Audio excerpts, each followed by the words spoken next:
ॐ सहनाववतु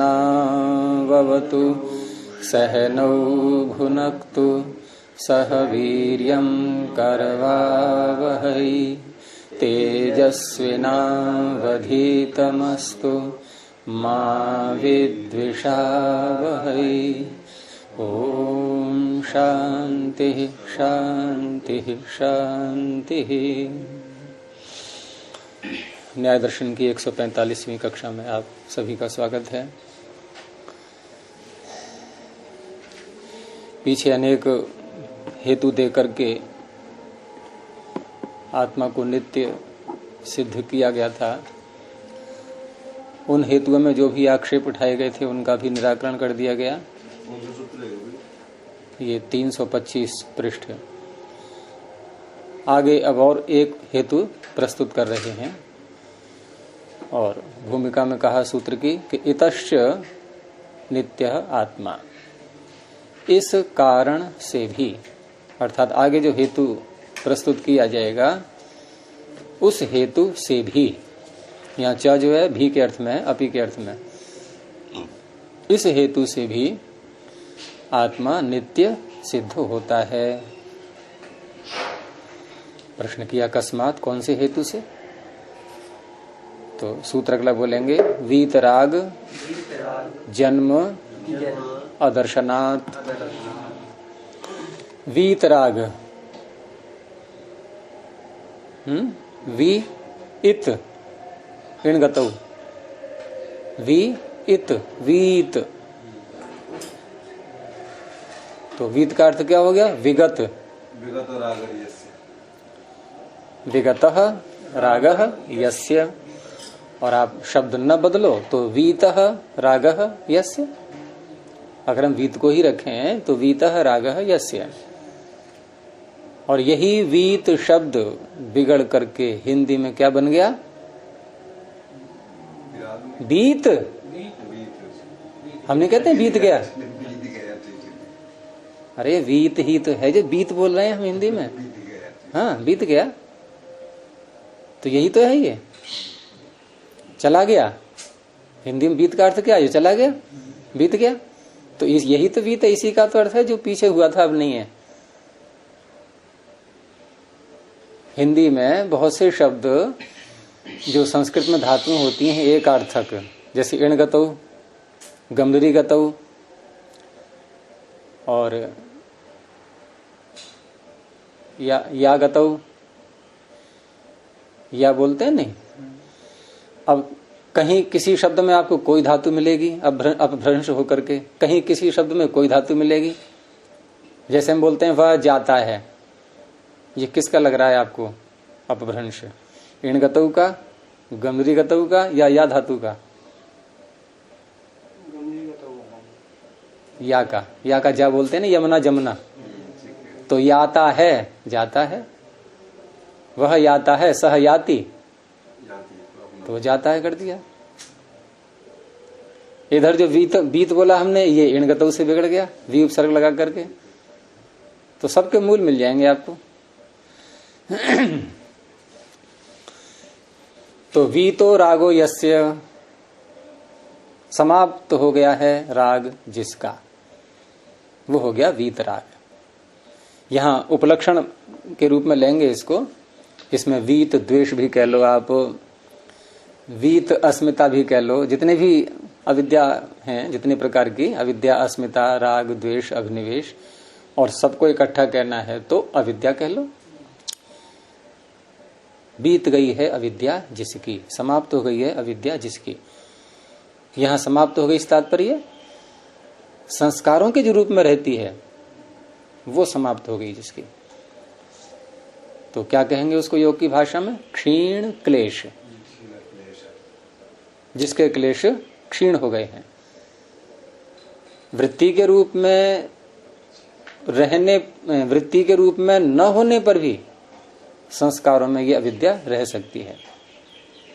भाई किसी ने अपना इतना नियंत्रण कर लिया है अपने ऊपर कि वृत्तियों में वो राग द्वेष आदि को नहीं आने देता, अभ्यास कर लिया है अच्छा, लेकिन बीज अभी पड़ा हुआ है उसका, सुप्त अवस्था में अभी पड़े हुए हैं। यहां उससे भी आगे की बात हो रही है कि जिसके सुप्त अवस्था भी छोड़ो, जो 4 अवस्थाएं हैं क्लेशों की, प्रसुप्त, तनु, विच्छिन्न और उदार, इन चारों की बाद में व्यास जी ने 5वीं अवस्था एक और बता दी। कौन सी? दग्ध बीज अवस्था। वो सूत्र में नहीं है पतंजलि के।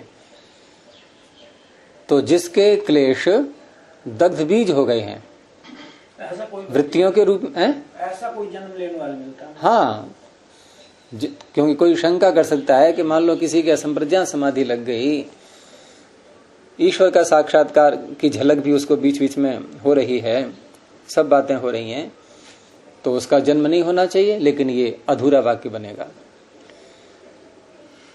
अगर हमें सैद्धांतिक वाक्य बोलना है तो क्या बोला जाएगा? ईश्वर के साक्षात्कार की छोड़ो, वहां यही बनेगा कि जिसने अपनी अविद्या को नष्ट कर लिया है, दग्ध कर लिया है, भून दिया है ज्ञान की अग्नि में। ज्ञान अग्नि ही सर्वकर्माणि भस्मसात कुरुते अर्जुना। तो जिसने अविद्या को नष्ट कर लिया है, और ये अवस्था आती है असंप्रज्ञात समाधि के भी बाद में, जो धर्मिक समाधि होती है। असंप्रज्ञात समाधि का अंतिम बिंदु, वो समाधि कौन सी है? धर्म मेघ समाधि।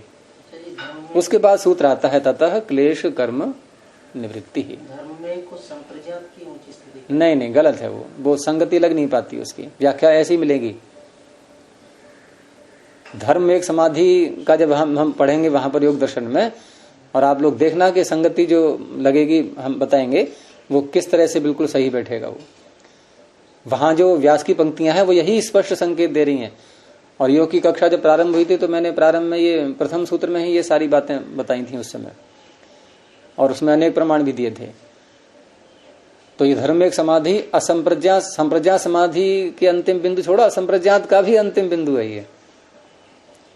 असंप्रज्ञात की भी अंतिम अवस्था, यानी उसके बाद अब एक ही काम शेष रह गया है, और वो काम जो शेष है वो होना ही है, ये भी निश्चित है अब, क्योंकि असंप्रज्ञात समाधि की अंतिम अवस्था पहुंच चुकी है धर्म एक समाधि। उसके बाद तो निश्चित ही है तथा क्लेश कर्म निवृत्ति होना ही है ये तो।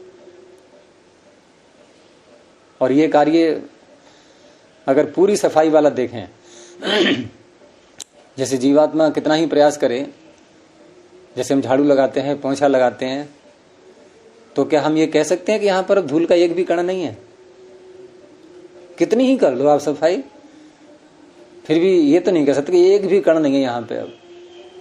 तो ऐसे ही संस्कारों की धुलाई कर रहा है जीवात्मा, अभ्यास कर करके सारा नष्ट कर रहा है उनको, लेकिन एक भी कण नहीं है उसका, ये नहीं हो पाता।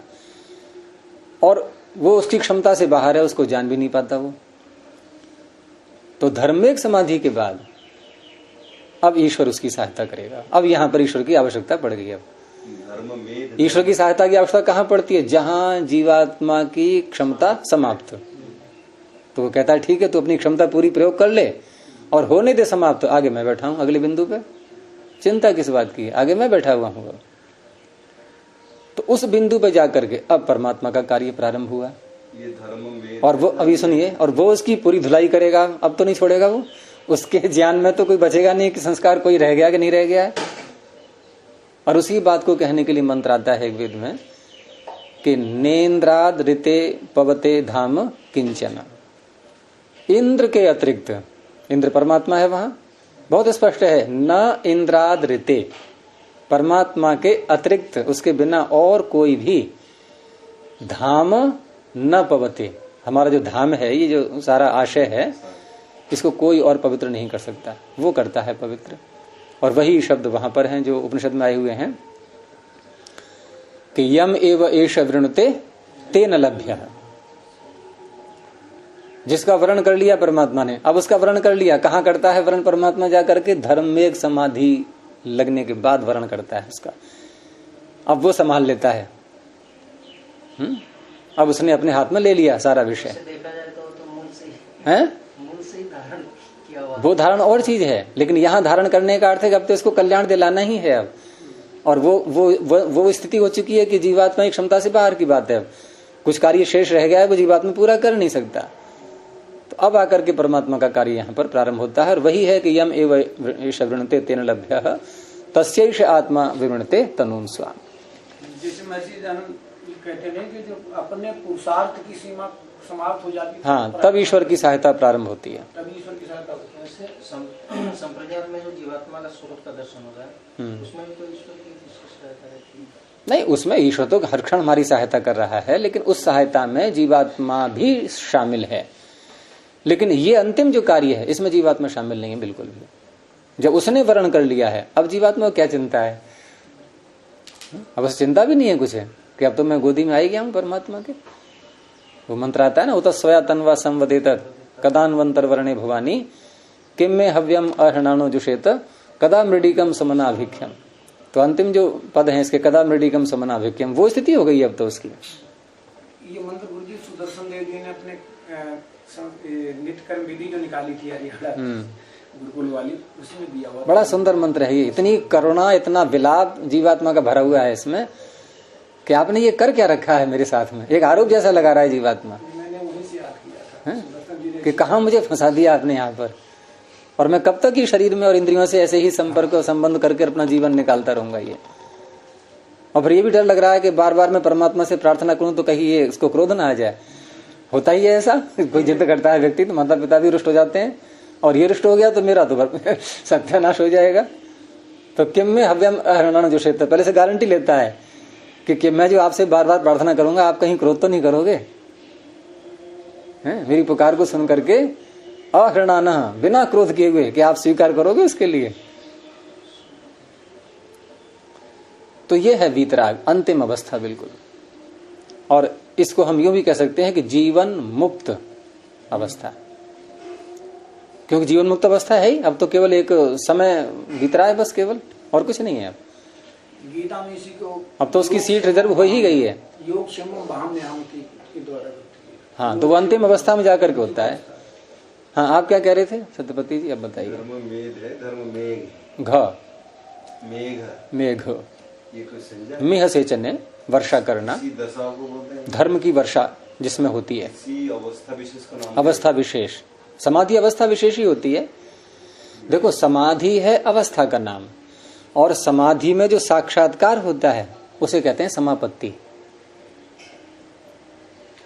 अब आप यूं कह सकते हो कि समाधि में समापत्ति होती है, समापत्ति में समाधि नहीं। समापत्ति तो एक प्राप्ति हो गई, साक्षात्कार रूपी प्राप्ति, और वो कब होती है? समाधि की अवस्था में। तो समाधि उसका अधिकरण हो गया समापत्ति का।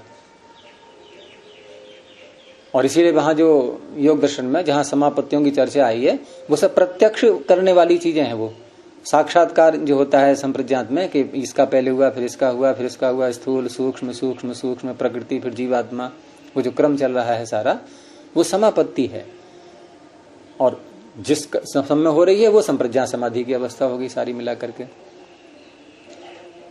वो समापत्ति है। तो धर्म मेघ यानी ऐसी अवस्था जहां जिस धर्म पर हम जिंदा हैं, जो धर्म हमें चाहिए, जिस धर्म के लिए हम व्याकुल हैं, उसकी वर्षा होने लगी अब। वो है धर्म मेघ समाधि, वही धर्म है। वो कौन सा? आनंद का धर्म, आनंद रूपी धर्म। क्योंकि धर्म कहते किसको है? जिसके द्वारा हम धारित होते हैं। अब धारित होते हैं का अर्थ क्या है?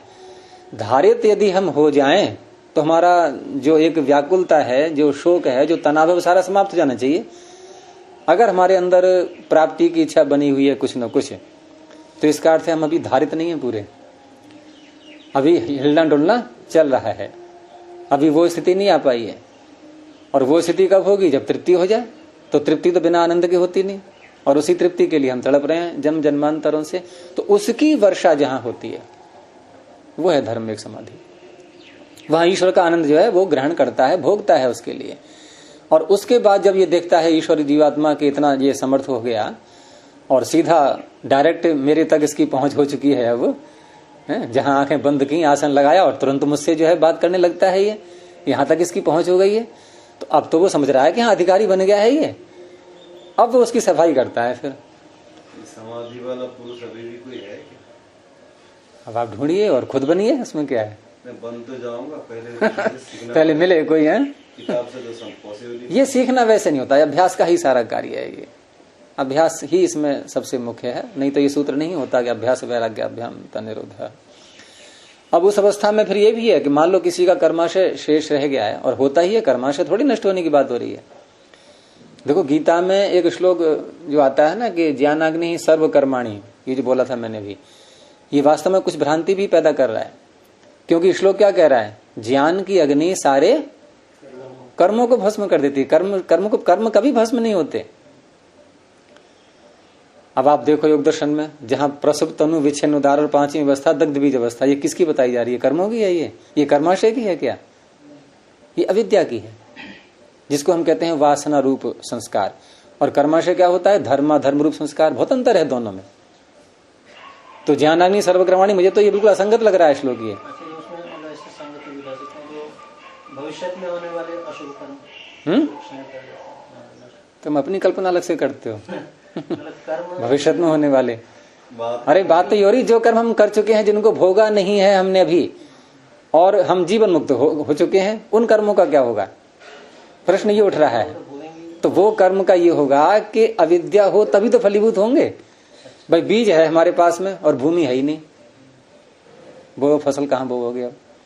तो कर्माशय की फसल अविद्या की भूमि में उगती है, और भूमि को हमने कर दिया समाप्त। अविद्या हो गई दग्ध बीज, भूमि रही ही नहीं। और यही कह रहा है सूत्र, सती मूले तद विपाक। तद विपाक है, कर्माशय का विपाक कब होगा? है? हाँ, मूल होने पर। और मूल क्या है? तो पीछे सूत्र में आई चुका, क्लेश मूलः कर्माशय। दग्ध बीज भी होता है। दग्ध बीज कर्माशय ये धर्माधर्म वाला नहीं होता। दग्ध बीज के मतलब है ना, जो भुने हुए चने के जो उदाहरण देते हैं। हाँ, तो तात्पर्य उसका वही है। वहां एक तात्पर्य लेना है, जो निहितार्थ है वो पकड़ना है। वो दृष्टांत दिया है कि जैसे जला हुआ बीज अंकुर नहीं उत्पन्न होता उसमें, तो उसी प्रकार से यदि संस्कार, ये जो हमारे अविद्या के संस्कार हैं, ये यदि नष्ट हो चुके हैं, तो भूमि न होने से अब कर्माशय में से अंकुर नहीं निकलेगा। कर्माशय ये तो धर्म कर्माशय हो गया। हाँ, एक हो गया वो, उसको आशय बोलते हैं केवल। उसको कर्म शब्द हटा देंगे या केवल वासना बोलेंगे। अब दो चीजें बोलेंगे। देखो, संस्कार बोलेंगे, दोनों बातें आ गई। संस्कार में धर्म शब्द भी आ गया, और अविद्या जो वासना है वो भी आ गई। अगर भेद करना है तो भेद करने में स्पष्ट बोलना पड़ता है कि धर्म रूप संस्कार या वासना रूप संस्कार। और वैसे कर लेंगे तो ये जो सूत्र है आपका, क्लेश कर्म विपाकाशय ही अपरामृष्ट पुरुष विशेष ईश्वर है। तो यहाँ भी देखो आपके दो शब्द आए हुए हैं। एक तो क्लेश शब्द है अलग, कर्म को आप थोड़ी देर छोड़ दीजिए, क्लेश कर्म, और फिर इनका विपाक किसका होगा? कर्मों का। फिर है अंत में आशय। अब देखो, क्लेश अलग आ गया, कर्म अलग आ गया, दोनों अलग आ गए, और कर्म के विपाक की भी बात कह दी गई। अब ये आशय क्या चीज है फिर? ये तो ये आशय है वासना रूपी आशय। तो अकेला आशय शब्द जो है योग दर्शन की दृष्टि से देखें तो ये वासना रूपी संस्कारों के लिए आएगा। और कर्मों के लिए कहेंगे तो आपको कर्म शब्द बोल करके कर्माशय बोलना होगा। तो धर्म आ जाएंगे, वो धर्म आ जाएंगे, वो अलग है बिल्कुल। तो उनका विनाश कभी नहीं होता है। धर्म वो तो ये है कि बस रह गए सो रह गए। विनाश ऐसे भले ही कह दो आप, इन उनका फल नहीं मिलेगा। भूमि है ही नहीं, फल मिलेगा। कर्म अविद्या कर्म करते समय भी चाहिए, और हाँ, दोनों बातों में। क्योंकि वहां जो सूत्र है ना पहला वाला, क्लेश मूलः कर्माशय। कर्माशय कब बनता है? क्लेश जिसका मूल है, मूल माने कारण, यानी क्लेशों से कर्माशय बना, और वही कर्माशय फलीभूत होने का समय आएगा तब भी क्लेश चाहिए। यानी दोनों अवस्थाओं में क्लेशों से तो उत्पत्ति हुई, और क्लेश ही पे आधार बनेंगे उसके फलीभूत होने में। दोनों अवस्थाओं में क्लेश चाहिए। अब हमारे पास दो रास्ते हैं, दो अवसर मिलते हैं जीवात्मा के लिए बचने के लिए, कि या तो कर्म करते समय अविद्या का प्रयोग न करे, वो यानी विद्या युक्त कर्म करे, तो उससे कर्माशय नहीं बनेगा। और धोखे में अगर बन भी गया है, अविद्या रही थी कर्म करते समय, अब एक और अवसर मिल रहा है। एक सप्लीमेंट्री एग्जाम होता है नहीं, ठीक है आप फेल हो गए एक विषय में, तो दोबारा एक बार और अवसर मिल जाएगा। तो ये सप्लीमेंट्री आगे है अब इसमें, कि एक अवसर आपको और मिलेगा। वो कौन सा है? कि ठीक है आपका कर्माशय बन गया, भंडार तैयार है। यदि आपको इससे बचना है तो आपको अविद्या नष्ट कर लो अपनी। वो बना है बना ही रह जाएगा, बस वो रखा रह जाएगा, घुन लग जाएंगे उसमें, बाद में सड़ जाएगा वो सारा ऐसे ही। कुछ भी नहीं है। जब किसान बीज नहीं बोता है बहुत समय तक तो क्या होता है, वो बीज गल जाएगा, खत्म हो जाएगा सब। क्या बात है, लगने लगी समाधि। समाधि गुरु जी कल ठीक दिन में बहुत परेशानी थी। एक बार अंधेरा कर फिर थोड़ा देर के बाद फिर जाकर तो वीतराग जन्म अदर्शनात्, ये हेतु किस में दे रहे हैं, ये आत्मा की नित्यता में, कि जो वीतराग हो जाता है उसका जन्म दिखाई न देने से। तो कैसे देखेंगे, किसी का जन्म हो गया तो बालक को राग तो होता ही। अब वीतराग का तो होता नहीं जन्म, तो फिर ये निश्चय कैसे हो कि वीतराग का जन्म नहीं होता, ये निश्चय कैसे हो। आकर्षण है गुरु जी उसका, माँ का जब स्तन पान कर लेगा बच्चा, गायों को भी हमने देखा बच्चों को, जिस माँ के साथ हम लगा देते हैं ना तो उसी को माँ मानता है, तो उसके प्रति वो लगाव जो अटूट होता है, भावना जो होती है माँ की सबसे पहली बच्ची प्रति, वो राग का ही तो प्रदर्शन। अर्थात जिस जिसका हम जन्म देख रहे हैं तो उस शिशु में वहां राग भी दिखाई दे रहा है, और वो राग उसने इस जन्म में बनाया नहीं है अभी। तो स्पष्ट है कि पीछे इसका राग शेष रह गया था, और पीछे राग शेष रह गया था तो इसका अर्थ है पीछे भी शरीर में ये था, और पीछे भी शरीर में था, इस शरीर में भी है, तो इसका अर्थ है नित्य है। नहीं, मान लीजिए आज से मैंने राग भी राग करने लग गया, वीतराग होने लग गया, और पीछे जो हमने कुछ स्टोरेज कर रखा ना, अभी तो ठीक है, अभी वीतराग हो जाएगा तो अभी तो कुछ नहीं बनेगा। नहीं, वीतराग शब्द नहीं बोलेंगे फिर आप यूं कह सकते हैं कि अब वृत्तियों में हमने राग को उठाना बंद कर दिया है, लेकिन संस्कार के रूप में है अभी। वीत शब्द वहां प्रयोग में आएगा जहां संस्कार में भी नहीं है, अब संस्कारों से भी उनकी समाप्ति हो चुकी है, तब जन्म न होने की गारंटी है। अगर संस्कार में रह गया है राग, बात यह है अभी तत्काल मान लीजिए किसी महापुरुष के जीवन में उन्होंने बहुत बुरा काम किया, उल्टे सीधा सारा, अचानक उसको जब बोध हुआ ना, फिर वो सही बन गया। बोध होना अलग चीज है, बोध हो गया, बोध होने के बाद क्या हो सकता है कि हम अपनी वृत्तियों में अविद्या को नहीं आने देंगे, यही तो होता है बोध का तात्पर्य। लेकिन संस्कार नष्ट हो जाए होना इसकी गारंटी नहीं है अभी, और यहाँ उस स्थिति की बात हो रही है कि जहाँ संस्कार भी समाप्त हो चुके हैं। जी इन वृत्तियों से हमारा राग हट गया तो समझ में आता है, व्यवहार से पता लग जाता है। हाँ, व्यवहार से पता लग जाएगा, लेकिन हमारा जो है वृत्तियों से पीछे जो अभी उसका पता नहीं लगेगा, उसका पता दूसरे को तो लगना ही नहीं है, दूसरे को तो लगना नहीं है। अब रही बात स्वयं की, तो स्वयं की भी जहां तक हम पता कर सकते हैं, जो पीछे आए हैं सारे उपाय कि स्वप्न निद्रा ज्ञान लंबनम व इत्यादि बहुत से उपाय दिए हैं उसमें, उससे भी पता लगता है थोड़ा थोड़ा, और एकांत में रह करके विचार करता है साधक कि कैसे कैसे भाव मेरे उठ रहे हैं, वहां कुछ पता लगता है। अच्छा, वीतराग तो कब अवस्था आएगी जब हम इंद्रियों से, व्यवहार से, वृत्तियों से हमने हटा, वो तो बहुत पहले ही काम हो चुका होगा, बहुत पहले हो चुका है। तो वीतराग अवस्था कब आएगी, मतलब जब हम वो उसका तब पता लगेगा कि मैं चाहे किसी भी परिस्थिति में हूँ, चाहे एकांत में हूँ, चाहे समाज में हूँ, कहीं पर भी हूँ, और मेरे अंदर कोई अविद्या, कोई राग या द्वेष किसी से उभर ही नहीं रहा है किसी प्रकार का। तो यहाँ तक जहाँ तक बिल्कुल निर्लिप्त वाली भावता जब आ जाती है, हाँ, तो स्वयं पता लगता है। तो जहाँ तक क्षमता है जीवात्मा की पता लगाने की, वहां तक पता लगा करके और वो सबको नष्ट कर रहा है, उसके बाद जो शेष रहता है वो परमात्मा करेगा फिर। अच्छा जी, इसमें आप बता रहे थे कि मतलब कैसे देखें हम आदर्शनाथ, पहले तो अपनी वृत्तियों, हाँ, यहाँ ऐसे कह रहा था मैं कि हम जब किसी बच्चे को देखते हैं और वहां इस प्रकार की प्रवृत्तियां जो पीछे आया था कि स्तन का अभिलाष है, ये है, वो सारी दिख रही हैं, और ऐसा कोई बच्चा दिखाई देता नहीं जिसमें ये प्रवृत्तियां न हो। इससे पता लग रहा है कि जितनों का भी जन्म हो रहा है वो राग सहित वालों का हो रहा है। तो अर्थापत्ति से निकलेगा अब ये, और ये स्वयं इन्होंने आगे बताया है। अर्थापत्ति से क्या पता लगा कि जिनका राग नष्ट हो गया है उनका जन्म नहीं होता।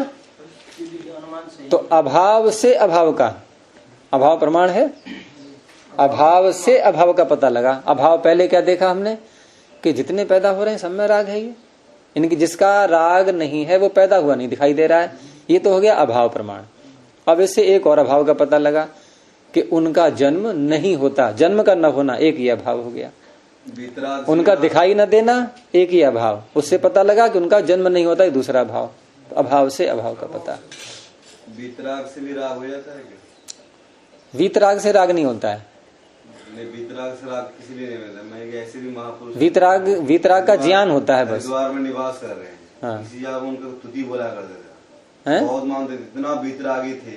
हाँ। और कुछ काल का अंतराल में जाके आपने कैसे पता लगाया वीतरागी थे? ना, मतलब उसको ये व्यवहार ना, आपने व्यवहार देखा ना केवल, उनके व्यवहार से हाँ, तो व्यवहार में तो हम यही पता, क्योंकि ये जो है ना, ये चित्त का देखा जा करके 10 साल बाद, सब कुछ काल के बाद में हाँ। वो फिर अपने परिवार तो फिर हो गया ना स्पष्ट। तो फिर आपका जो पीछे का ज्ञान था वो खंडित हो गया।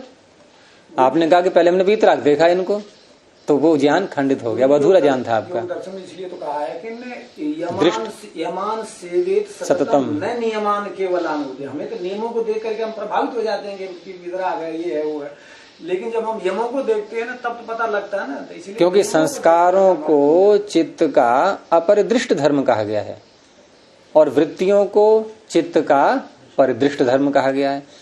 तो वृत्तियों से हम केवल थोड़ी जानकारी ले लेते हैं कि हाँ इतना इसने अभ्यास कर लिया है कि वृत्ति के रूप में अविद्या को ये नहीं उभरने दे रहा है, इतना तो दूसरा व्यक्ति पता लगा लेगा उसके व्यवहार से। लेकिन संस्कारों के रूप में भी नहीं है, ये दूसरा व्यक्ति पता नहीं लगा सकता और स्वयं भी बहुत कठिन होता है ये पता लगाना। वृत्ति की बात अलग है, वृत्तियों में तो हम जो है अभ्यास करके, लेकिन वृत्तियों की बात अलग होने पर भी बहुत कठिन कार्य है ये। एक बात है वृत्तियों से भी राग आ जाए, बहुत ऊंची, हाँ बहुत ऊंची स्थिति है ये भी बहुत जन्मों की तपस्या का फल कहलाएगा ये, कि वृत्तियों में भी हमारा बिल्कुल राग और द्वेष कोई अविद्या है ही नहीं। बहुत ऊंची स्थिति है ये, और ये पर वैराग्य के बाद की स्थिति है ये भी। लेकिन पर वैराग्य होते ही जीवन मुक्त नहीं हो जाता कोई। पर वैराग्य के बाद ये तो हो जाएगा कि हाँ वृत्तियों में अब जो है अविद्या नहीं है। वृत्ति से दो चीज ले सकते हैं, एक तो ज्ञानात्मक रूप में और एक व्यवहार रूप। देखो ज्ञानात्मक वृत्ति का ही नाम वृत्ति होता है, व्यवहारात्मक वृत्ति उसी को बोलते हैं। लेकिन ज्ञानात्मक वृत्ति के दो भाग करने होंगे। वृत्ति का नष्ट होने की बात नहीं हो रही है, यहाँ ध्यान रखना। वृत्ति के नष्ट होने की बात नहीं कही जा रही है, वृत्ति में अविद्या के न होने की बात कही जा रही है। वृत्ति तो रहेगी भाई, जीवन मुक्त योगी भी व्यवहार करता है, वो भी खाएगा पिएगा बात करेगा और उसको भी सारा ज्ञान है कि मैं पहले अपराधी था, मैंने चोरी की थी, मैंने हिंसा की थी, सारा ज्ञान है उसको। लेकिन हम क्यों कह रहे हैं कि इसकी वृत्ति में अविद्या नहीं है? ज्ञान है, प्रवृत्ति नहीं है। और हम लोगों क्या होता है कि पीछे की जब कोई याद करते हैं तो उसमें डूब करके और उसी में फिर वैसा ही व्यवहार करने लगते हैं। वैसे जैसे अब गुरु जी हमारा इनका मित्रत्व व्यवहार है, इनके प्रति कोई होगा तो मुझे उसके प्रति द्वेष हो जाएगा। ये क्या है, मेरे वृत्ति में व्यवहार है, राग में वृत्ति में ज्ञान में उतरा हो तो वैरागी है, और ज्यादा हमने अरे भाव संसार से वैराग हो गए। जैसे हमने सामने पदार्थ देखा, अरे लालच आ गई बाद में, हाँ तो फिर तो आ गया ना, फंस गया। तो इस तरह से वृत्ति से केवल हम जो है बस ये तो पता कर सकते हैं कि हाँ व्यवहार व्यक्ति कहाँ तक इसकी पहुंच है, बस इतना कर सकते हैं पता। तो वृत्तियों से बचना तो ये पहले हो जाएगा। ये पर वैराग्य के बाद की स्थिति आ जाएगी कि वृत्तियों में अब हमारी अविद्या नहीं है, लेकिन उसके बाद का कार्य फिर प्रारंभ होता है। हमारा गुरु जी को थोड़ा देखा, अच्छा वृत्ति जैसे ही व्यवहार वैसे ही देखता हूँ। अपना आचरण बोल दीजिए। चलिए, तो वीतराग जन्मा दर्शनाथ भाष्य देखिए कि स रागो जायते इति अर्थात आपद्यते। प्रश्न ये था ना कि वीतराग का जन्म नहीं होता, ये कैसे पता लगा? तो हमने एक बात का पता लगा लिया पहले। क्या पता लगा लिया? कि स रागो जायते, जो राग वाला व्यक्ति है, जैसे वीतराग का जन्म नहीं होता, इससे अर्थापत्ति से एक तो ये निकला कि राग वाला उत्पन्न होता है। अब इसको उल्टा कर दो आप कि राग वाला उत्पन्न होता है, ये पता लग गया। अब अर्थापत्ति से क्या निकलेगा कि राग रहित का जन्म नहीं होता। तो एक दूसरे से ये अर्थापत्ति से निकल आएंगे। तो स रागो जायते इति अर्थात आपद्यते। अब उसी को स्पष्ट कर रहे हैं वार्तिक को कि अयम जायमानो, जो उत्पन्न होता हुआ आत्मा है, शिशु है, वो रागानुबद्धो जायते, राग से अनुबद्ध, राग से संलिप्त, राग में फंसा हुआ जायते उत्पन्न होता है। और राग क्या है ये? तो कहा रागः पूर्व अनुभूत विषयान, रागस्य पूर्व अनुभूत विषयानुचिंतनम योनिहि। राग का कारण क्या है, ये प्रश्न उठा कि ये तो मान लिया हमने कि उत्पन्न होता हुआ कोई भी शिशु वो राग से युक्त उत्पन्न होता है, लेकिन इस राग का कारण क्या है, राग क्यों बनता है। ये राग आप उपलक्षण लेना, इसमें सारी अविद्या ले सकते हैं आप, इसको द्वेष भी और भी सारे। तो उसका कारण क्या है, कारण के लिए शब्द यहाँ पर आया है योनि शब्द। योनि का अर्थ है कारण। तो क्या है कारण उसका, उत्तर दिया पूर्व अनुभूत विषय अनुचिंतनम। अब देखो यहाँ भी एक रहस्य छिपा हुआ है कि पूर्व हमने विषयों का अनुभव किया, अनुभूत विषय, और इतना कह करके ही इन्होंने योनि शब्द को नहीं बोल दिया कि पूर्व अनुभूत विषय राग के कारण है, ऐसा नहीं कहा। ठीक है, हमने विषय अनुभव कर लिया, लेकिन अब हम उसका चिंतन करते हैं बार बार। हम कोई सुख दुख का अनुभव करते हैं जीवन में, तो उसका चिंतन करते हैं। ज्यादा जोर गुरु जी चिंतन पे। हाँ, चिंतन पर है ये। ना तो भोग करना कोई बड़ी बात नहीं। हाँ, चिंतन यदि हो रहा है तो इसका अर्थ है फंस गए उसमें, हम फंस चुके हैं अब। ठीक है, हमने जीवन की आवश्यकता को पूरा करने के लिए पदार्थों का प्रयोग करते ही हैं। तो ऐसा होने पर भी जो बाद में चिंतन होता है, और चिंतन भी क्या, अनुचिंतन, यानी बाद में चिंतन, ये अनुचिंतन है राग का कारण। और व्यक्ति इसी में लगा रहता है, विषयों का अनुचिंतन, पीछे की स्मृतियां लाला करके कि हाँ अब मैं ये फिर करूंगा, अब मैं ये फिर करूंगा, उसकी प्राप्ति के लिए और अधिक प्रयास और अधिक प्रयास, द्वेष है तो उससे दूर हटने का प्रयास, यही चलता रहता है। और तो पूर्व अनुभूत विषय का अनुचिंतन ये राग का योनि है, कारण है। हाँ, योनि का अर्थ कारण। और वो गीता में श्लोक सुना ही होगा आपने, वो मेल खाता है इससे कि ध्यायतो विषयान पुंसः संगस्तेषु उपजायते। तो ध्यायतः शब्द आया ये, और ध्यायतः क्या है, ध्येय चिंतायाम, हो गया चिंतन। यानी संग कब उत्पन्न होता है, संगः तेषु उपजायते। संग कब उत्पन्न होता है विषयों में, कि यदि हम उनका चिंतन कर रहे हैं तो ध्यायतो विषयान पुंसः संगस्तेषु उपजायते।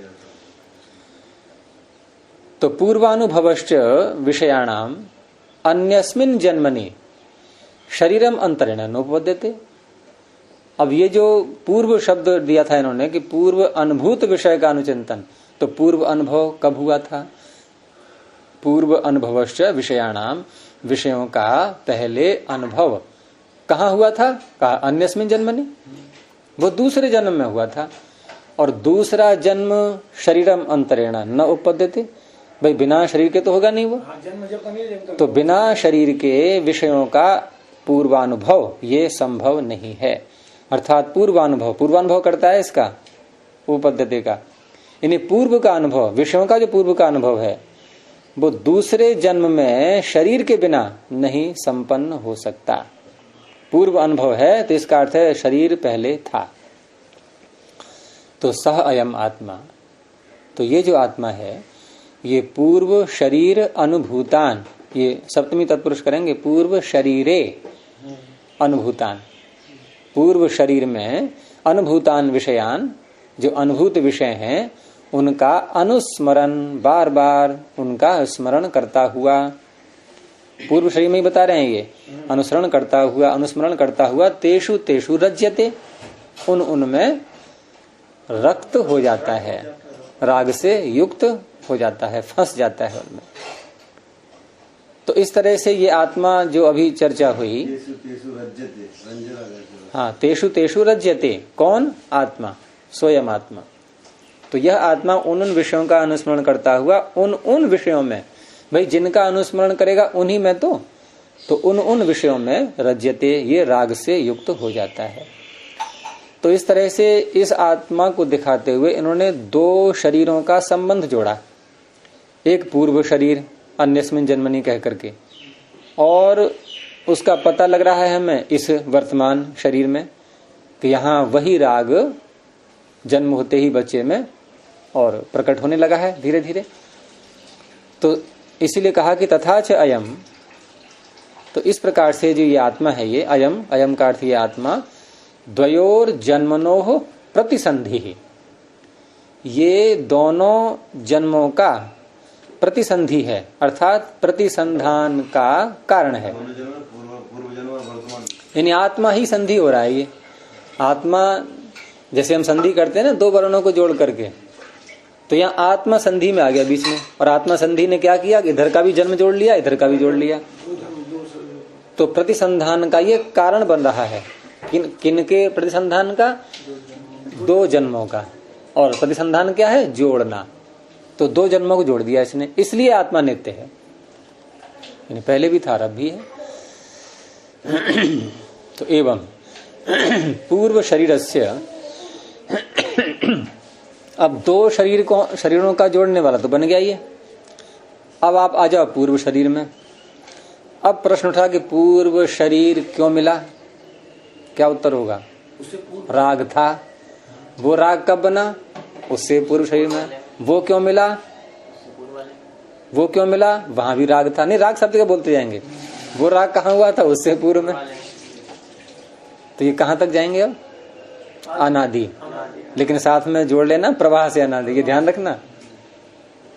ये अनादि वैसा मत ले लेना स्वरूप से अनादि, क्योंकि स्वरूप से अनादि मान लिया आपने, फिर तो ये राग नष्ट ही नहीं होगा।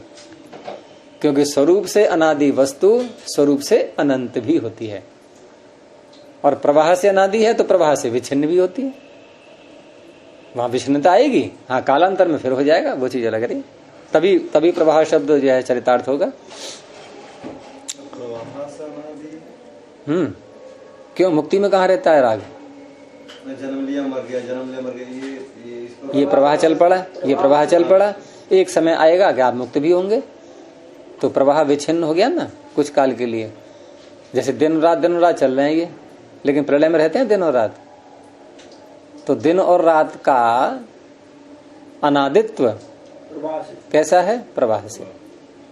ऐसे ही सृष्टि प्रलय का, सृष्टि सदा नहीं है, प्रलय सदा नहीं है। और हम यूं भी कह सकते हैं कि सृष्टि बार बार होती है, प्रलय बार बार होती है। ये बार बार होती है, वो कहां तक ले जाएंगे? ये अनादि अनंत है। प्रलय जब होगा तो कारण रूपों में चले जाएंगे। तो एक बार ही होगा, इसलिए प्रवाह नहीं कह सकते। प्रवाह ही तो कहेंगे फिर, प्रवाह ही कहेंगे। प्रवाह का अर्थ होता है हुआ नहीं हुआ, हुआ नहीं हुआ, हुआ नहीं हुआ, इसे कहते हैं प्रवाह। आप वो तेल की धारा वाला प्रवाह मत ले लेना, वो नहीं है। क्योंकि धारा जब बोलते हैं वो अविच्छिन्न होती है, विच्छिन्न नहीं होती है। लेकिन यहाँ प्रवाह से तात्पर्य है कि जैसे नदी में पानी बह रहा है, तो कभी तेज बहता है, कभी जल्दी बहता है। कहीं कोई रोक लगा दो, अब रुक भी जाएगा, फिर छोड़ दोगे फिर बहने लगेगा। तो इस तरह से चलता रहता है, चलता रहता है। बीच में विश्राम कहीं आ भी जाएगा तो फिर चल पड़ेगा। तो इस तरह से एवं पूर्व शरीरस्य पूर्वतरेण, जब 2 में से कहेंगे तर बोलेंगे, लेकिन अब 3 हो गए। जैसे मान लो एक ये वर्तमान शरीर, एक इससे पीछे का शरीर, एक उससे पीछे का शरीर, वो क्या हो गया? कहलाएगा तम हो जाएगा फिर। तो पूर्वतरस्य पूर्वतमेन, अब आगे कहीं तक भी जाते रहो वो तम ही बोलेंगे फिर तो आगे फिर कह दिया इत्यादिना अनादि ही चेतनस्य शरीर योगः। तो इस तरह से पूर्व पूर्व पूर्व शरीरों के द्वारा चेतन का शरीर योगः, शरीर के साथ संबंध, ये कैसा है? अनादि ही, अनादि है, प्रवाह से अनादि है। और जब शरीर का संबंध अनादि है तो शरीर होता है राग से, तो राग भी अनादि हो गया। वही अगला वाक्य है कि अनादिष्ट रागानुबंध, राग के साथ जो अनुबंध है, जो संबंध है, ये भी अनादि है, अर्थात प्रवाह से। इति सिद्धम नित्यत्वम, तो ये आत्मा का नित्यत्व इससे सिद्ध होता है। लेकिन पूर्व पक्षी तो यहाँ भी खंडन करेगा। इसमें जैसे प्रवाह से अनादि ये है राग, हाँ, प्रवाह से राग अनादि, और नष्ट भी होता है, और नष्ट भी होता है, तभी तो प्रवाह बोलेंगे। जीवात्मा भी ऐसे उत्पन्न होता है, नष्ट होता है, ऐसे कह रहे हैं। ये कहाँ है? शरीर योग है, तूने वाक्य देखा नहीं? इन्होंने 2 बातों का प्रवाह से अनादित्व बताया। किस किस का? शरीर के साथ संबंध और राग के साथ संबंध। जीवात्मा कहाँ है? जीवात्मा स्वरूप से अनादि है। जीवात्मा को तो अंत में कह रहे हैं इति सिद्धम नित्यत्वम। पूर्व पक्षी अनित्य मान रहा है, तभी तो ये सारे हेतु दिए जा रहे हैं। अब ये जो हेतु दिया है, अभी इसका खंडन तो किया नहीं है पूर्व पक्षी ने, करेगा आगे, अभी नहीं किया है। तो अभी तो अपनी बात कह करके ये अंत में उसका निष्कर्ष बोल रहे हैं कि इति सिद्धम नित्यत्वम। किसका? राग का। जिसका प्रकरण उठाया था एतश्च नित्यः आत्मा, जो पीछे कहा था सूत्र के प्रारंभ में अनुभूमिका में कि एतश्च नित्यः आत्मा, इस कारण से भी आत्मा नित्य है, उसका उपसंहार किया है। इति सिद्धम नित्यत्वम कस्य आत्मनः, आत्मा का नित्यत्व सिद्ध है और वो स्वरूप से नित्यत्व है उसका, वो नहीं है प्रवाह से। अब यहां पर पूर्व पक्षी इस पर आक्षेप लगाएगा कि नित्यत्व मानने की आवश्यकता नहीं है, क्योंकि इन्होंने राग को प्रवाह से अनादि बताया था और आत्मा को नित्य बताया था। तो उसमें भूमिका में, अगले सूत्र की भूमिका में कहा कि कथम पुनर्जायते पूर्वानुभूत विषयानुचिंतन जनितो जातस्य रागः। ये आप कैसे कह सकते हैं कि पूर्व अनुभूत विषयों के अनुचिंतन से उत्पन्न है, उत्पन्न क्या है, अनुभूत नहीं है, पूर्व विषयानुचिंतन, हाँ अनुभूत नहीं, ठीक है, अनु है। तो पूर्व अनुभूत विषय अनुचिंतन जनितः, अनुभूत भी नहीं है, पूर्व के आगे नहीं है अनुभूत, हाँ वो तो है। विषय पूर्व विषयानुचिंतन जनित। अच्छा चलिए, तो पूर्व अनुभूत कह लो या पूर्व विषय कह लो, वो वहां भी अर्थ वही लेना पड़ेगा। यानी पूर्व विषय क्या, पूर्व अनुभूत विषय, क्योंकि देखो चिंतन से पहले लगा है अनु, तो अनु जब लगा दिया है तो इसका अर्थ है पहले अनुभव हुआ, वही पूर्व विषय अनुभूत है, तो वो अनुभव लगाना पड़ेगा। तो पूर्व अनुभूत विषयों के अनुचिंतन से उत्पन्न क्या, राग, किसका, जातस्य, उत्पन्न प्राणी का। उत्पन्न दो बार बोलेंगे यहाँ पर, एक प्राणी के लिए और एक राग के लिए। तो राग जो है वो उत्पन्न हुआ है अनुचिंतन से, और किसका हुआ है, जो उत्पन्न हुआ है मनुष्य। तो ये जो आप कह रहे हैं ये आप कैसे कह सकते हैं, अरे इसका और भी तो कारण हो सकता है कि न पुनः, अर्थात आगे जो सूत्र दे रहे हैं क्या ये कारण नहीं हो सकता, अर्थात ये भी हो सकता है। तो ये पूर्व पक्षी का सूत्र है, बोलेंगे आगे, सगुण द्रव्य उत्पत्तिवत तदुत्पत्ति ही। सगुण द्रव्य, गुण सहित द्रव्य, उसकी उत्पत्ति के समान। अब देखो ये भी केवल दृष्टांत है, ये हेतु नहीं है। तद उत्पत्ति ही, उसकी उत्पत्ति हो जाएगी। किसकी उत्पत्ति, आत्मा की भी और राग की भी, दोनों की। सगुण द्रव्य, द्रव्य से द्रव्य, जैसे मिट्टी से घड़ा बना। अब मिट्टी से घड़ा बना तो कुछ गुण उत्पन्न दिखाई देते हैं हमें, जो गुण आ रहे हैं वो ठीक है मिट्टी से आ रहे हैं, लेकिन कुछ नए गुण भी उत्पन्न होते हैं, नए गुण भी उत्पन्न होते हैं। जैसे मान लो मिट्टी में जो गंध आ रही थी, आपने देखा होगा कि कुछ महिलाएं या बच्चे जो हैं छोटे आयु में, या कोई गर्भवती महिला हो तो ये ठीकरे खाने लगते हैं ना। अच्छा सुनो, अब उसमें जो स्वाद आ रहा है उसको, वो स्वाद क्या मिट्टी खा के आ जाएगा, जिस मिट्टी से घड़ा बना था ना, उसमें नहीं आएगा। तो ये अतिरिक्त गुण धर्म आया उसमें घड़े में, रंग बदल जाएगा। तो ये जो सारी बातें हैं, ये जैसे यहाँ उपादान कारण से कोई वस्तु बनती है और उसमें नए गुणों की उत्पत्ति हो जाती है, ऐसे ही यहाँ पर भी उपादान कारण से ये जो शरीर बना और इसी में चेतना उत्पन्न हो गई। हाँ, ऐसे को नहीं मानते। उसी में चेतना उत्पन्न हो गई और उसी में राग उत्पन्न हो गया। इन उसका मूल उपादान कारण है, तो ये इससे बन गया। उदाहरण दे दिया उसने अन्य द्रव्यों का, इस अन्य द्रव्यों में जो गुण कारण में नहीं था फिर भी कार्य में दिखाई दे रहा है हमें।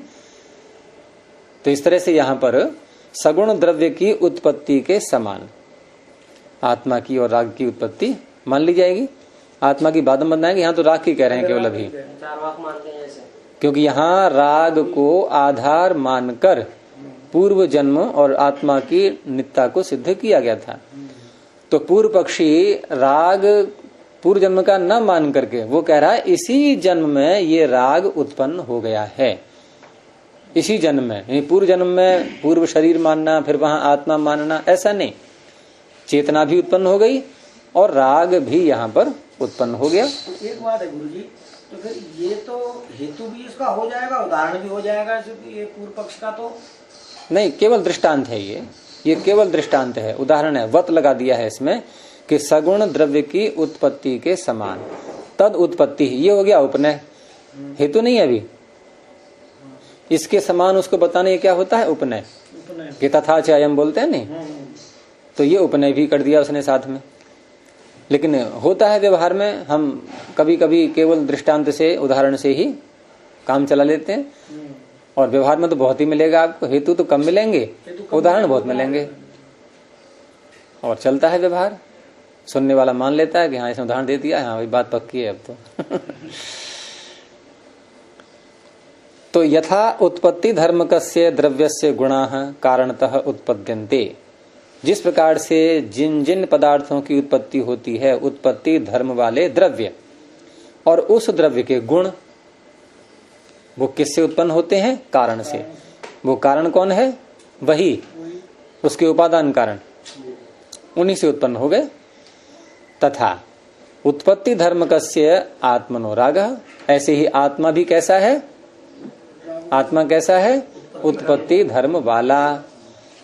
और उत्पत्ति धर्म वाला आत्मा है, जैसे वहां उत्पत्ति धर्म वाला द्रव्य है, और द्रव्य में कारण से गुण आ गए, ऐसे ही यहां पर भी आत्मा उत्पन्न हुआ, और उत्पन्न जिन कारणों से, जिन उपादान कारणों से हुआ, उन्हीं कारणों से इसके अंदर राग भी उत्पन्न हो गया साथ में। इसमें पूर्व जन्म की क्या आवश्यकता है मानने की? तो ये पूर्व पक्षी ने कहा। अब आगे जो सिद्धांती उत्तर दे रहा है, इसमें कहा पहले कि अत्र अयम उदितानुवादः। आगे जो बात कही जा रही है, यद्यपि यहाँ पर 25 संख्या इसके अंत में आ रही है, इसको हम पहले भी ले सकते हैं और इस पंक्ति को अगले सूत्र से जोड़ सकते हैं इसको, तो ये ज्यादा संगति लग जाएगी। इसको अगली पंक्ति से, अगले सूत्र से इसको जोड़ दें। हाँ, 26वें के साथ में कि अत्र माने आगे जो है यहाँ पर अयम, ये जो सूत्र आगे आ रहा है, जो विषय कहा जा रहा है उसमें, ये क्या है? उदित का अनुवाद। अर्थात पीछे उदित, उदित माने कहा हुआ, पीछे कह दिया गया है। और पुस्तक आपकी बंद हो गई? अच्छा, तो उदित का जो है ये अनुवाद आगे कर रहे हैं। जो बात पीछे कह दी है उसी को दोबारा कह रहे हैं, निदर्शन के लिए, उसको स्पष्ट करने के लिए, निश्चित दर्शन के लिए, और ज्यादा समझ में आ जाए विषय। यानी कि संकल्प की बात पीछे उठाई थी ना, और ये जो राग की बात जो पीछे उठाई थी, तो उस राग को ही पुष्ट करने के लिए और अगला सूत्र आगे आ रहा है। ये सिद्धांति का सूत्र है ये, और ये इस प्रकरण का अंतिम सूत्र है। हाँ, तो सूत्र बोलेंगे न संकल्प निमित्तत्वात् रागादीनाम। तो न से तो पहले पूर्व पक्षी की बात का खंडन कर दिया कि अर्थात सगुण द्रव्यों में उत्पन्न गुण के समान आत्मा में राग उत्पन्न नहीं होते। तुम्हारा कथन ये ठीक नहीं है, क्योंकि उसने राग को उत्पन्न माना उपादान कारण से, सीधा ऐसे ही। लेकिन यहाँ सिद्धांती बताना चाह रहा है कि राग की उत्पत्ति किससे होती है। देखो पीछे तो बताया था उन्होंने विषय का अनुचिंतन, एक वो भी प्रकार है कहने का। लेकिन विषयों का अनुचिंतन करते समय हमारी भावना, हमारे मन में क्या हो रहा होता है, वो यहाँ पर संकल्प शब्द से कहा है। तो संकल्प निमित्तत्वात् रागादीनाम, रागादियों की उत्पत्ति कैसे होती है, उनका कारण क्या है? संकल्प। निमित्त माने कारण, यानी संकल्प कारण होने से तुम्हारा कथन ठीक नहीं है। ये है हेतु कि न खलु, पीछे की बात का खंडन किया कि न खलु सगुण द्रव्योत्पत्तिवत उत्पत्ति ही आत्मनः रागस्य च। देखो च लगा के दोनों बातें हो गई। पूर्व पक्षी ने च नहीं लगाया था, लेकिन भाव उसका वही था। इन्होंने च लगा करके और स्पष्ट कर दिया कि आप जो कह रहे हो कि आत्मा की उत्पत्ति और राग की उत्पत्ति, दोनों की उत्पत्ति ये सगुण द्रव्य की उत्पत्ति के समान नहीं है। कस्मात क्यों? पूर्व पक्षी ने पूछा, तो उत्तर दिया कि संकल्प निमित्तत्वात् रागादीनाम, वही सूत्र दे दिया है, उसका अर्थ कर रहे हैं। अब अयम खलु प्राणिनाम विषयान आसेवमानानाम संकल्प जनितो रागो गृह्यते। विषयों का आसेवन करने वाले जो प्राणी हैं, विषयों का जो सेवन कर रहे हैं, क्या चीज है? हमारी व्याख्या छूट गई गुरुजी इसका। ये पंक्ति छूट गई है, पूरी व्याख्या इस सूत्र में। अच्छा, 27 व्याख्या है। तो अयम खलु प्राणिनाम विषयान आसेवमानानाम, पेज गायब। अच्छा, पेज गायब है, पेज गायब है। अगला पृष्ठ देखो क्या है। हाँ, मैं ध्यान ही नहीं दिया, 2-3 पेज है। 2-3 पेज अच्छा, तो यही आप मेरे पास लाए थे, शायद उसमें भी नहीं होंगे फिर, हैं? वो लाया था अमित। हाँ, वही। अच्छा, हाँ, जो मैंने देखी थी। तो अयम खलु प्राणिनाम विषयान आसेवमाना नाम, विषयों का जो आसेवन कर रहे हैं, आसेवन आ और लगा दिया है इसमें, यानी ठीक प्रकार से चारों तरफ से पूरा उसमें खूब रुचि लेकर के हैं जो सेवन कर रहे हैं, ऐसे प्राणियों का विषयान आसेवमाना नाम प्राणिनाम रागः, कैसा है रागः? संकल्प जनितः गृह्यते, संकल्प से उत्पन्न राग जो है वो जाना जाता है, गृह्यते। विषयों का आसेवन किया, देखो विषयों का आसेवन तो जीवन मुक्त भी करेगा, करेगा कि नहीं करेगा आप बताइए? जीवन मुक्त भोजन खाएगा तो भोजन में स्वाद आएगा या नहीं आएगा? लेकिन मुझे ये फिर से प्राप्त हो, मैं और अधिक खाऊं और आगे के लिए ध्यान रखते हुए थोड़ा संग्रह भी कर लूं इसका, ये सारी बातें, ये क्या है? अब संकल्प, अर्थात उस विषय की प्राप्ति के लिए और प्रयास करना और अपना लक्ष्य भी मान लेना, और इससे मेरी तृप्ति होती है, मुझे सुख की प्राप्ति होती है और यही सुख मेरे जीवन का लक्ष्य है, ये सारी बातें, ये सब यहाँ इन्होंने संकल्प शब्द से कही है।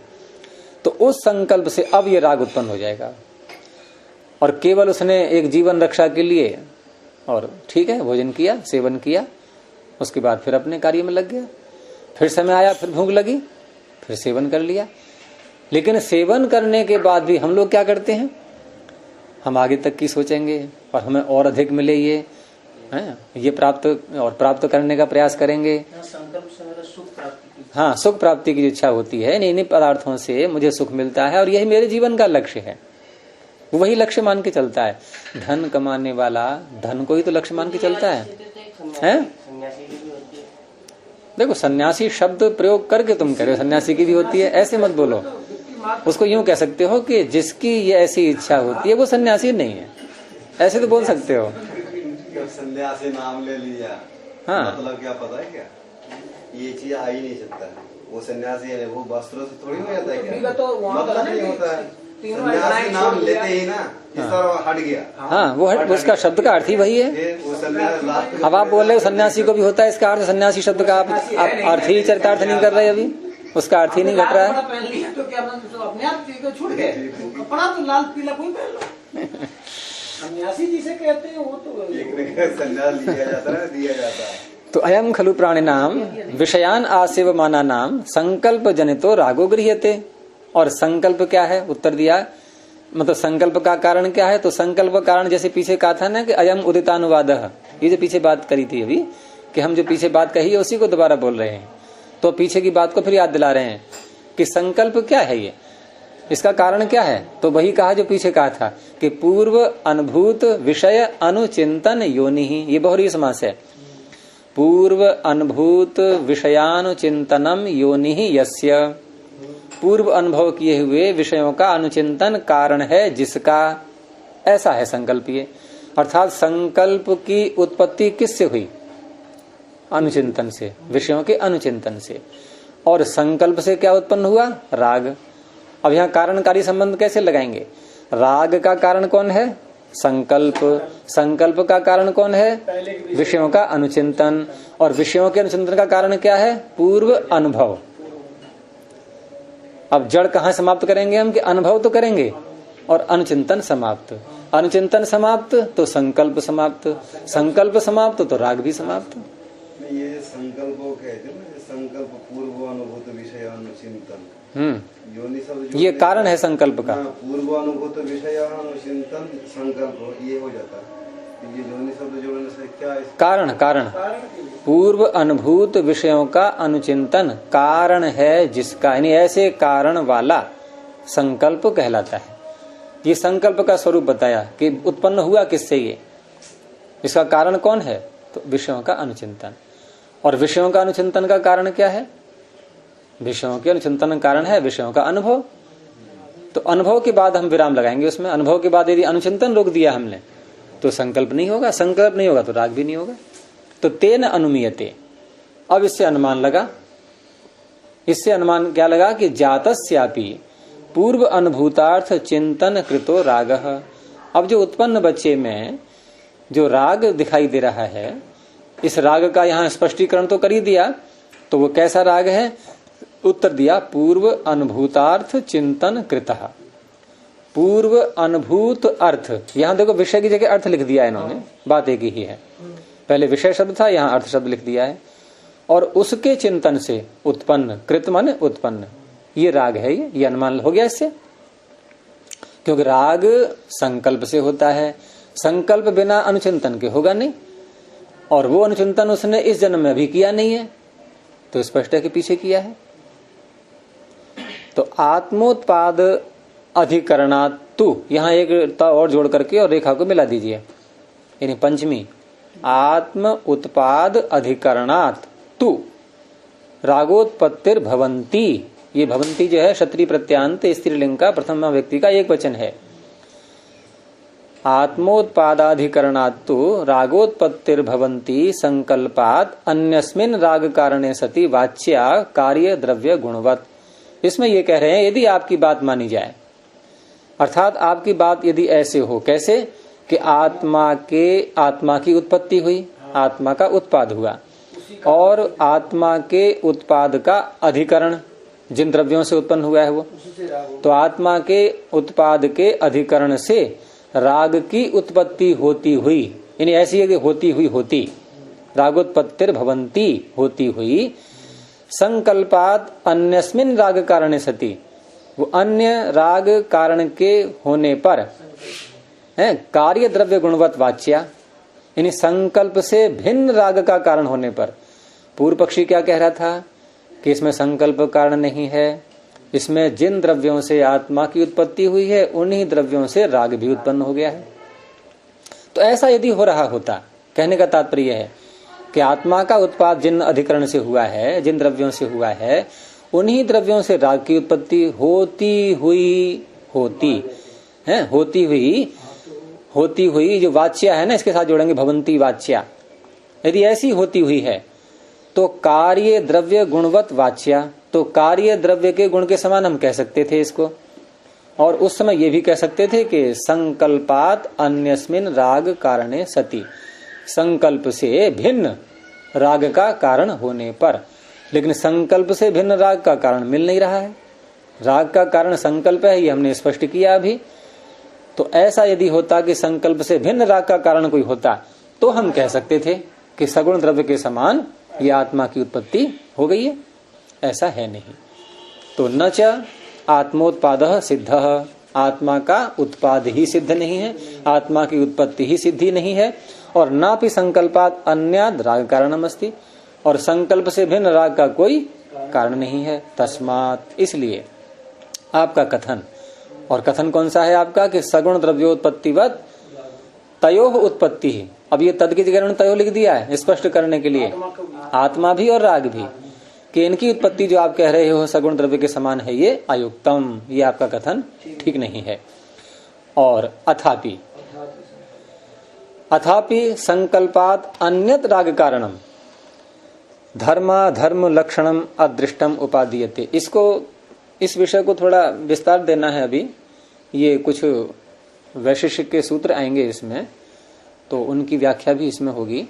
अर्थात यहाँ ये अपने समान शास्त्र वैशेषिक दर्शन की ओर संकेत करके बता रहे हैं कि राग के कारण और भी हैं। तो 4 सूत्र वहां आए हुए हैं, और कैसे उनका अर्थ करेंगे, संगति लगाएंगे, ये आगे देखेंगे इसको भी। इतना अंश इसका। प्रणव ध्वनि। ओ